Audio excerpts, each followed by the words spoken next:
Government കാലത്ത് assent എന്ന് പറയുന്ന ഒരു പരിപാടി ഇതുപോലെ നിക്ഷേപങ്ങൾ കൊണ്ടുവരാൻ വേണ്ടി ഒരു ഉച്ചകോടി നടത്തി. അതിന്റെ ഫലം എന്തായി? അന്നെല്ലാം പ്രഖ്യാപനം ഉണ്ടായി. 10,000 കോടി വരുന്നു, ലക്ഷം കോടി വരുന്നു, 25,000 ലക്ഷം കോടി വരുന്നു. പ്രഖ്യാപനങ്ങളും MOUകളും ഒപ്പിട്ടു. ഒരു വ്യവസായം പോലും ഇവിടെ വന്നില്ല. ഇനി ഏതായാലും 8 മാസം അല്ലെങ്കിൽ 1 വർഷം കൂടെ മാത്രമാണ് ഈ ഗവൺമെന്റിനുള്ളത്. അതുകൊണ്ട് ഇതൊരു തെരഞ്ഞെടുപ്പ് സ്റ്റാൻഡാണെന്ന് അറിയാൻ പാടില്ലാത്തവരല്ല കേരളത്തിലെ ജനങ്ങൾ.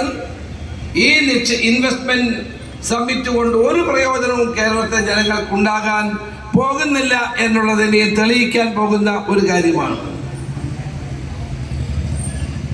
കഴിഞ്ഞ നിക്ഷേപ അസന്റിന്റെ ഭാഗമായി ആരാണ് ഇവിടെ വന്നത്? MOU ഒപ്പിട്ട ആരെങ്കിലും ഇവിടെ വ്യവസായം തുടങ്ങിയോ? കോൺഗ്രസ് ഒരിക്കലും വ്യവസായങ്ങൾ വരുന്നതിനെതിരല്ല. നമ്മൾ അതിനെ വളരെ പോസിറ്റീവായി കാണുന്നവരാണ്. കേരളത്തിൽ വ്യവസായങ്ങൾ വരണം, മൂലധന നിക്ഷേപം ഉണ്ടാകണം. കേരളത്തിലെ ചെറുപ്പക്കാർ വിദേശ രാജ്യങ്ങളിലേക്ക് പലായനം ചെയ്യാൻ പാടില്ല. ഇവിടെ തൊഴിലവസരങ്ങൾ കിട്ടണം. പക്ഷേ ഈ ഗവൺമെന്റിന്റെ 8 വർഷക്കാലത്തിനിടയിൽ ഏത് വൻകിട വ്യവസായം ഇവിടെ വന്നു? ഉള്ള പൊതുമേഖലാ സ്ഥാപനങ്ങൾ ഓരോന്നോരോന്നായി തകർച്ചയിലേക്ക്, നഷ്ടത്തിലേക്ക് കൂപ്പുകുത്തുകയല്ലേ ചെയ്തത്. വലിയ വലിയ മോഹങ്ങളാണ് ഇപ്പോൾ ജനങ്ങളുടെ മുമ്പിൽ അവതരിപ്പിക്കുന്നത്. തെരഞ്ഞെടുപ്പിന് വേണ്ടിയാണ്. 1 വർഷം മാത്രം, അത് പഞ്ചായത്ത് തെരഞ്ഞെടുപ്പിന്റെ 3 മാസം കൂടി കഴിയുമ്പോൾ 1 വർഷം മാത്രമുള്ള ഈ ഗവൺമെന്റിന് എന്ത് നിക്ഷേപമാണ് കേരളത്തിലേക്ക് കൊണ്ടുവരാൻ കഴിയുന്നത്? അങ്ങനെ കൊണ്ടുവരാൻ കഴിയുമായിരുന്നെങ്കിൽ ഇവർ ചെയ്യേണ്ടത് ആദ്യ വർഷം ചെയ്യണമായിരുന്നു.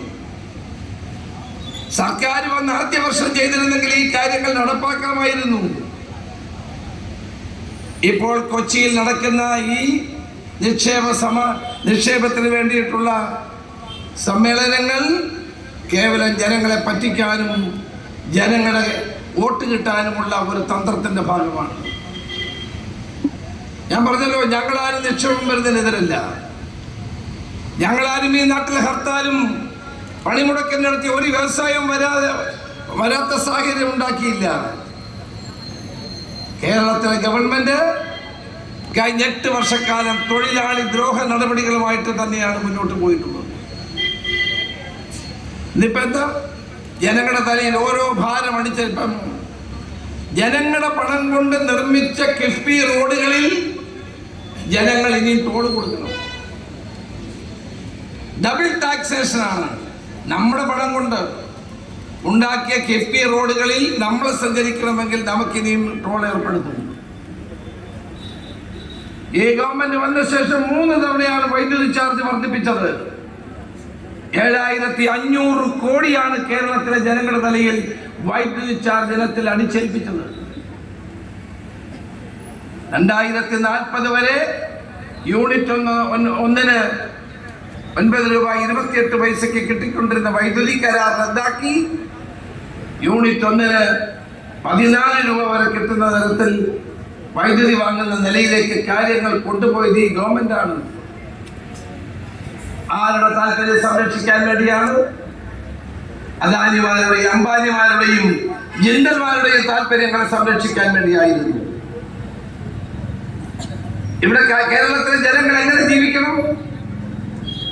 ആശാവർക്കർമാരുടെ സമരത്തെ പറ്റി ചന്ദ്രശേഖരോട് പറഞ്ഞത് ഇന്ന് രാവിലെ ഞാനവിടെ പോയിരുന്നു. 7,000 രൂപയാണ് മാസത്തോറും അവർക്ക് കൊടുക്കുന്നത്. അത് സമയത്ത് കൊടുക്കാറില്ല. ഓരോ ന്യായങ്ങൾ പറഞ്ഞുകൊണ്ട് അവർക്ക് കൃത്യമായ ആനുകൂല്യം കിട്ടാതിരിക്കുന്നു. പിരിഞ്ഞു പോകുമ്പോൾ കൈയും വീശി പോകണം അവര്. എന്ത് ന്യായമായ കാര്യമാണിത്? പിരിഞ്ഞു പോകുമ്പോൾ പെൻഷൻ ആനുകൂല്യം കൊടുക്കാൻ തയ്യാറാകുന്നില്ല. ഇതിനെതിരെ സമരം ചെയ്യുന്നവരോട് മുഖ്യമന്ത്രി വിചാരിച്ചാൽ 1/2 മണിക്കൂർ കൊണ്ട് തീരുന്ന കാര്യമാണിത്. എന്തുകൊണ്ട് ചർച്ച ചെയ്യാൻ തയ്യാറാകുന്നില്ല? ഞാൻ പറഞ്ഞിട്ടാണ് ആരോഗ്യമന്ത്രി വിളിച്ച് ചർച്ച ചെയ്തത്. ആരോഗ്യമന്ത്രിക്ക് ഒന്നും ചെയ്യാൻ കഴിയില്ല. എന്തുകൊണ്ട് മുഖ്യമന്ത്രി അവരെ ചർച്ചയ്ക്ക് വിളിക്കുന്നില്ല? ഇവിടെ PSC മെമ്പർമാർക്ക് ലക്ഷക്കണക്കിന് രൂപയായി ശമ്പളം വർദ്ധിപ്പിക്കുന്നു. ആർക്കും പരാതിയില്ല. ഈ പാവപ്പെട്ട ആശാ വർക്കർമാർക്ക് 7,000 എന്നോ 21,000 അവർ ചോദിക്കുന്നത്. 21,000 ആണെന്ന് ഞാൻ പറയുന്നില്ല, കുറച്ചെങ്കിലും കൂട്ടിക്കൊടുക്കാനുള്ള ഒരു നടപടി ഗവൺമെന്റ് സ്വീകരിക്കട്ടെ. തൊഴിലാളികളോട് അതെ KV തോമസിന് എത്ര 11 ലക്ഷം സർക്കാർ വക്കീലന്മാരെല്ലാം ഇടതുപക്ഷക്കാരാണ്. ഹൈക്കോടതിയിലെ സർക്കാർ അഭിഭാഷകർക്ക് മുഴുവൻ ഓണറേറിയം വർദ്ധിപ്പിച്ചു. കോവിഡ് കാലത്ത് നമ്മുടെയൊക്കെ വീടുകളിൽ ജീവൻ കയ്യിൽ പിടിച്ചുകൊണ്ട് കഷ്ടപ്പെട്ട് പ്രവർത്തിച്ച ആശാ വർക്കർമാർക്ക് 2,000 രൂപ 3,000 5,000 രൂപ കൂട്ടിക്കൊടുക്കുന്നതിനാണ് ഗവൺമെന്റ് പ്രയാസം. ഈ ഗവൺമെന്റ് ജനവിരുദ്ധമായ ഗവൺമെന്റാണ്, തൊഴിലാളി വിരുദ്ധമായ ഗവൺമെന്റാണ്. പാവപ്പെട്ടവരെ വിസ്മരിച്ചുകൊണ്ട് ഈ നാട്ടിലെ മുഴുവൻ സമ്പന്ന വർഗത്തിന്റെയും താല്പര്യങ്ങൾ സംരക്ഷിക്കുന്ന ഒരു ഗവൺമെന്റായി പിണറായി വിജയൻ ഗവൺമെന്റ് മാറുന്നു. ചങ്ങാത്ത മുതലാളിത്തത്തിന്റെ ഭാഗമാണിവർ, നവലിബറൽ സമീപനങ്ങളുടെ ഭാഗമാണിവർ. ഇവർക്ക് കമ്മ്യൂണിസവും ഇല്ല, തൊഴിലാളിയുമില്ല. ഈ നാട്ടിലെ സമ്പന്നന്മാരുടെ ശതകോടീശ്വരന്മാരുടെ മാനസപുത്രന്മാരായി ഈ ഗവൺമെന്റും മന്ത്രിമാരും മാറുന്നു. അവർക്കെതിരെയുള്ള വലിയ പോരാട്ടവുമായി നമുക്ക് മുന്നോട്ട് പോകണം. ഈ പോരാട്ടം കേരളത്തിൽ വരാൻ പോകുന്ന തദ്ദേശ സ്വയംഭരണ സ്ഥാപനങ്ങളിൽ ഭൂരിപക്ഷവും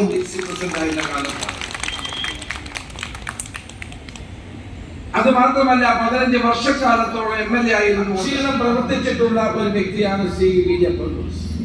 ആ കാലത്തിന് നേതൃത്വം കൊടുത്ത ഈ രാജ്യത്തിന്റെ അഭിമന്യരായ നേതാക്കന്മാർ സ്വതന്ത്ര ഭാരതത്തെ നിശ്ചയബോധത്തോടുകൂടി കാര്യശേഷിയോടുകൂടി ദീർഘവീക്ഷണത്തോടെ രാജ്യത്ത് പഞ്ചവത്സര പദ്ധതിയും പ്ലാനിംഗ് കമ്മീഷനും വെച്ചുകൊണ്ട് ഓരോ ഭാരത പൗരന്റെയും ആഹാര ലഭ്യത ഉറപ്പാക്കാൻ കൃഷിയെ പ്രോത്സാഹിപ്പിച്ചുകൊണ്ട് ജയ് ജവാൻ ജയ് കിസാൻ സാഹചര്യങ്ങളിലേക്ക് രാജ്യത്തെ എത്തിച്ചത് 10 വർഷം മുമ്പ് അധികാരത്തിൽ വന്ന നരേന്ദ്രമോദി ഗവൺമെന്റ് ആണോ?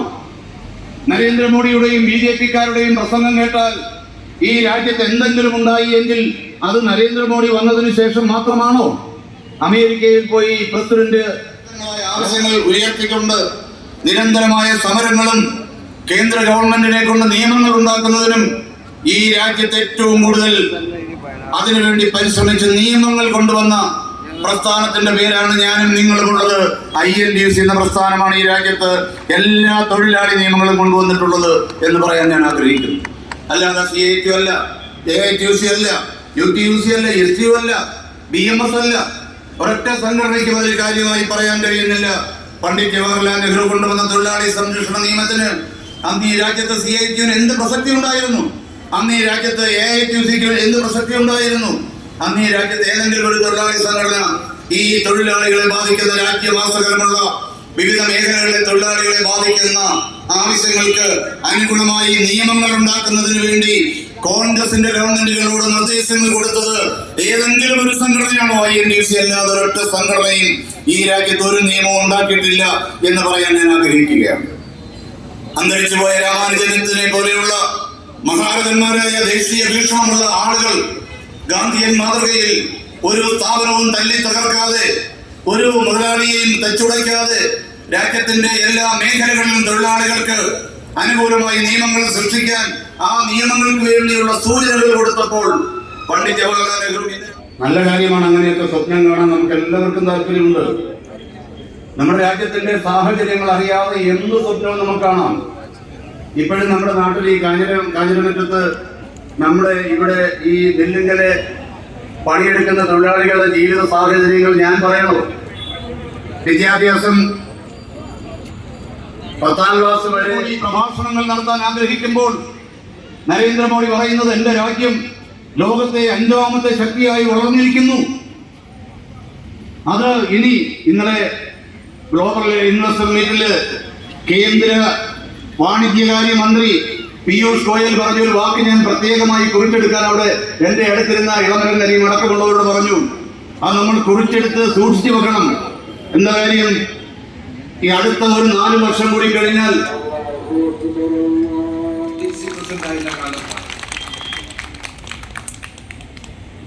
അത് മാത്രമല്ല 15 വർഷക്കാലത്തോളം MLA ആയിരുന്നുകൊണ്ട് കോതമംഗലത്തിന്റെ വികസനത്തിനും എറണാകുളത്തിന്റെ പുരോഗതിക്കും വേണ്ടി അക്ഷീണം പ്രവർത്തിച്ചിട്ടുള്ള ഒരു വ്യക്തിയാണ് ശ്രീ വി.ജെ. പൗലോസ്.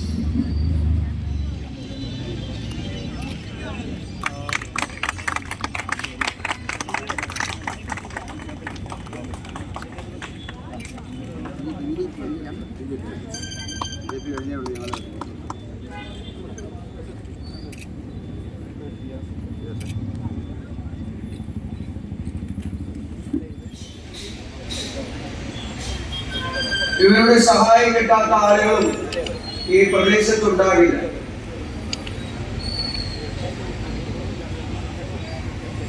ഈ നാടിന്റെ സമസ്ത മേഖലകളിൽ ഈ യൂണിയനുമായി ബന്ധപ്പെട്ട് പ്രവർത്തിക്കുന്ന